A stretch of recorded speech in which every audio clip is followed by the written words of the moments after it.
coming to you live for the Built Ford Tough Studio. Boomer Esiason, Greg Giannotti. It's Boomer and Gio on the Fan. Simulcasts across the country on CBS Sports Network. And wherever you are in the free Odyssey app, good Monday morning. This week will end for us at the Paramount for Boomer and Gio Live Holiday Edition. It's amazing that we are this deep into December and we are talking about that. And, of course, this is a big football Monday. And Zach Wilson played the best game of his career, hands down, as the Jets killed the Texans in the rain yesterday at MetLife Stadium. And all the talk going in, and rightfully so, was, look, the Texans tried to build a team the same way the Jets built a team. They got a defensive assistant from the 49ers as the head coach. They had the number 2 overall pick, and in year one of that, they're on a track for the playoffs where the Jets have been spinning their wheels for 3 years. And, boy, this is going to be embarrassing for them if C.J. Stroud goes out there and lights up the Jets. Well, opposite happened. Zach Wilson played his best game. The Jet defense was incredible. C.J. Stroud, unfortunately, gets knocked out of the game. And we've got something positive to talk about this morning in regards to a New York football team and maybe something tomorrow as well as we get another look at Tommy DeVito.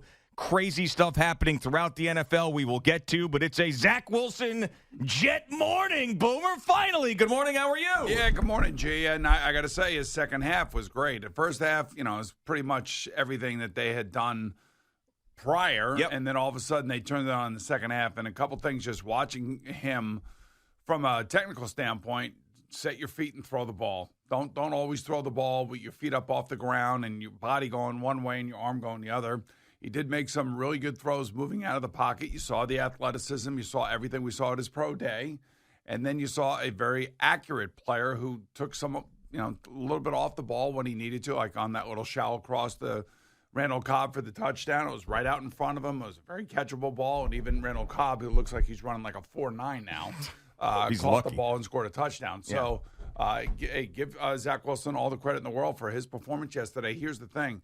He looked like he was playing like he had a chip on his shoulder, like he was out there trying to prove something and playing at a competitive level. Like there was a compete in him that we haven't really seen because I think the confidence gets shattered in the middle of these games when they go haywire. And yesterday I thought for a minute there after he fumbled the ball when he was running with it, I'm like, oh, God, here we go again. This is going to remind me of the Chiefs game when he dropped the snap. But this time he came back from it, and he wasn't overwhelmed by the fact that he had just made a mistake. And it was a physical run for a quarterback that took a hit that he didn't need to take. But he came back from that part of it, which was good. That's a part of being a quarterback, being able to put the bad plays behind you and then come back and still put points on the board. And putting points on the board is the most important thing a quarterback can do. And he got a lot of support from a great defensive effort yesterday. Oh, absolutely. I mean, they were all over C.J. Stroud, and, there were 5 guys who got hurt by Houston Texans, and all 5 are starters. And I don't know if it's the field. I don't know what it is. It'd be interesting to hear the Houston perspective on this. But once C.J. Stroud went out, they had no chance. Davis Mills was not going to lead a team that didn't have Nico Collins and didn't have Tank Dell on it. So this is a team that got beat up pretty good by the Jet defense. Yeah, and the importance of this win doesn't really carry over much past making the locker room feel better. Rob Saleh gets some pressure off him. Zach Wilson gets his pressure off. I don't really think that in the grand scheme of things we're going to look back on this particular win and say, things really changed when the Jets beat the Texans and Zach Wilson's career took a different trajectory. There we go. So I don't think we're going to say that. I still don't think that Zach Wilson's going to be on this team next year. But what was really, really important yesterday was the avalanche was stopped. This Jet negative avalanche stopped. Rob Saleh with the Joe Beningo text messages, the athletic report of Zach Wilson being reluctant to play, all the nonsense that was going, they finally got a win. And then the microscope is not going to be so intense on them. The seat is not going to be as hot for Rob Saleh this week, and maybe that turns into a couple more wins as the season goes on. But I mean, it's not to be a guy who's throwing a wet blanket on anything, but clearly it's too little too late for Zach Wilson to be playing like this. Well, also coming out of Salt Lake City, out of a very reputable reporter, is that Zach Wilson was told that he was going to be traded in the offseason. So that comes out this weekend, and that was a credible report from a credible reporter who's probably knows somebody within the inner circle of Zach Wilson. And all of this stuff that's coming out about Zach Wilson, whether he's reluctant to play or he's going to be traded or this or that. Look, man, this kid's been through the grinder. I've never seen anything like it. I really haven't. I mean, he's been, everybody was hoping to see what they saw yesterday a lot earlier than they saw. Yeah, a couple years ago. Yeah, well, even last year. Last year maybe hopefully would have been the year that he would have been able to do that, not go through what he went through last year at this time as he just went through it again and now is back. And now next week they have to go to Miami. So now you got to do it again. That's the thing. You got to do it again. Yeah, you probably can't just won't. have a one-off here, a one-off there. You got to try to do it as consistently as you possibly can. And maybe the Jets can trade him. I don't know. Phil yesterday said something. I think he has said it publicly, but he did say it in front of all of us. And I kind of agree with him that, he's going to end up in Kansas City with Andy Reid. Andy Reid's going to pick him up and just, take him off the scrap heap and just turn him into a quarterback. Well, turn him into a quarterback that Andy Reid hopes never plays, because that means that Patrick Mahomes is hurt. Yeah. So maybe, and I definitely think he needs to go somewhere else, change the scenery. I don't think as a starter. I mean, unless he rattles off some crazy end of the season, which I don't necessarily expect. But I did like the fact there's been a lot of complaints about, Nate Hackett this, and the play calling's been horrendous. And I kind of did agree with that in the first half, where they didn't. The whole thing was he's going to play and let loose, and we're going to let loose, and we're not going to have any restraints. And in the first half, there was a ton of restraints. I mean, it was like run. Okay, we'll put him in a crappy situation on a third down where the Texans can tee off on the offensive line that stinks. It was like that over and over and over again. And then finally in the second half, they were opening up a little bit more. And I understand it was raining and there was going to be a different game plan. But Zach Wilson showed throughout the entire game that the rain wasn't affecting him. And maybe that's when Nate Hackett said, all right, screw it, we're going to throw the ball now more. But it was like that first drive, they come out there, it's like run, cook, and then end up throwing the ball. And it's like, you have to get off the field at 3 and out. And it just didn't feel right until they finally got him going and in a rhythm in the second half, and he looked like an NFL quarterback. And he also hit Breece Hall out of the backfield quite a bit. Yeah. And, Breece Hall is obviously a difference maker. He and Garrett Wilson are their two difference makers, and both of them had their best games, both running and receiving. So, I mean, all of that goes hand in hand. I just think that, everybody said, they don't try to run it. And then when they do try to run it, they don't throw it. I mean, it just goes back and forth. It's like you just want to hit your head over the head. No, I know. I've never complained about them not running it enough. Trust me. I just wanted to see them throw the ball more, because that's all we talked about leading into the week. Let and they go. did. Let them go. Just let them right. go. I mean, you were saying it. Have them throw 50 times. Who cares? Well, I didn't expect it to be, 3 inches of rain. But it didn't affect them. I know he handled it because there was no wind as well. And he did throw 36 times. And, they completed and they stayed on the field and they got the third, they created the first downs and all the things that we have not seen. And, it was good for the young man to have that day, because you saw what I think Joe Douglas and everybody saw 3 years ago. They saw a kid who's got a great arm who could handle the inclement weather. And, he did make a couple goofy throws, but, he got away with them for whatever reason, maybe because of all the injuries on the Texans side. But, he's got to feel good this morning. He's got to know that he can do it. And now we get to watch the Dolphins tonight. They play the Titans while the Giants are playing the Packers. 2 Monday night games tonight. And they're going on simultaneously. So it will be interesting to see what the Dolphins look like tonight. And then if the Jet defense can slow down the Dolphins next week in Miami. That is right. And the Dolphins are not going to be slowed down tonight. I mean, I think that they're going to run past the Titans like they do just about everybody else. I looked ahead with the spread for the Jet-Dolphin game. That's also a 13-point spread, so nobody really expects the Jets to keep up with Miami. And Miami, I'm pulling for you to be able to go down to the AFC Championship game in Miami with CBS. Thank you. I appreciate and they are, and that just to me, like, and if they're hosting that game, that means that they got a good shot to go to the Super Bowl, and that's the team I want in the AFC, representing the AFC in Las Vegas, because they're just so much fun. Yeah. So you know who keeps hanging around though? Well, the Baltimore Ravens. Yeah, they just keep hanging around and hanging around. They just find ways to win. We can end up being down there as well.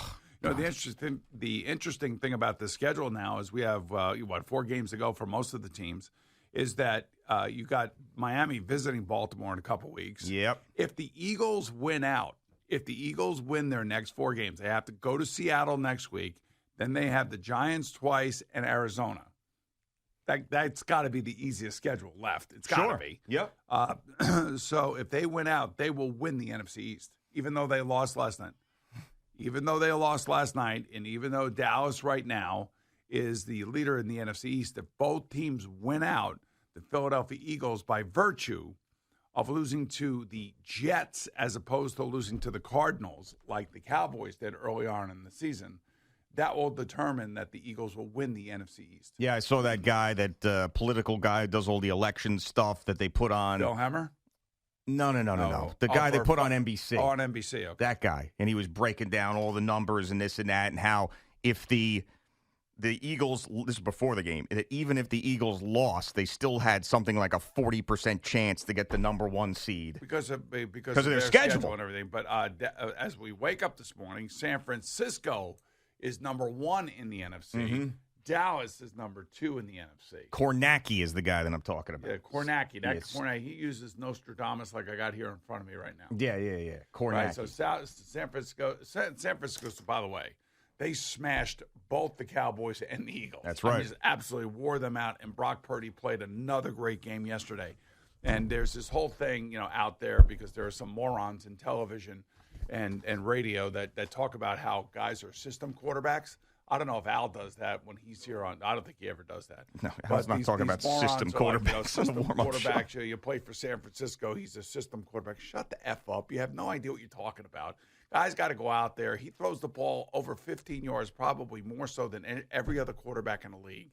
And he just puts it right on the guy's hands. And then, of course, he's got athletes to make guys miss when they catch the ball. But, my God, the guy is right there in the MVP race. He's having a great season. If anybody watched him throw the deep ball to Deebo Samuel yesterday, the deep ball to George Kittle yesterday, every ball was right in their hands. Well, I do have to say, though, this is not – also Deebo has to get a ton of credit for that, too. Now, Purdy put it out there for him to get it, but Deebo turned on the Jets to get that ball. Supposed to do. I know, but I mean, it wasn't just like perfect. They worked together. Like Brock Purdy's like, I'm going to get it out there, and Deebo's going to go get it. If you will never hear another quarterback say system quarterback. Yeah. All you're going to hear is other quarterbacks extolling the virtue of his poise, his accuracy, and his ability to see the field and play the game from the quarterback position the way the game is supposed to be played. He's not running all over the place. He's not, doing miraculous plays like, say, a Josh Allen does or Patrick Mahomes has to do. I mean, he sits in there and he throws the ball from the pocket, kind of like Dak does, kind of like Tua does, and that's the way the game is supposed to be played. Tom Brady played the game that way. Peyton Manning played the game that way. Joe Montana played the game that way. The great Kenny Anderson played the game that way. That's the way the game is supposed to be played. That's what it's supposed to be looking like when you're doing the right thing. Yeah, and I know he's got weapons, and they've got a great defense and a great system and all that stuff, but, you got to go out there and you got to be able to – I mean, think what happened if everybody's just a system quarterback, then how come the 49ers, once Brock Purdy went down in the championship game, couldn't even move the ball 10 feet? Exactly. And then he had to come back in, obviously, when Josh Johnson got hurt as well. Tua, who's running the same offense, is he a system quarterback? I guess he is. No, absolutely not. And Those by the way, guys Dallas is running a very similar offense, kind of West Coast concepts and things of that nature. System quarterback? No. I mean, my God, these guys are playing great. They're playing awesome, and if you hear any dope on television tell you that they're a system quarterback, just turn it off. It's not worth the listen because they have no idea what they're talking about. Man, I was just looking because I'm locked in on the Dolphins. You are locked in. I watched the end of the third episode of the Hard Knocks in season last night too, in between the end of the 4 o'clocks and the kickoff of the Sunday night game.